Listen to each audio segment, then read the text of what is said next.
শুভ সকাল বন্ধুরা, দেখো আমাদের কাছে নীল অপরাজিতা ফুল ফুটেছে এবং সাদা অপরাজিতা ফুল ছিল কিন্তু গাছটা মারা গিয়েছে।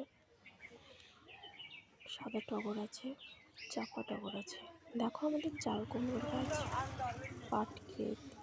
দেখো কত সুন্দর একটা পরিবেশ। সকাল কার না ভালো লাগে? সকাল সকাল ফুল তো আমার খুবই ভালো লাগে। তোমাদের কেমন লাগে জানিও অবশ্য কমেন্টে।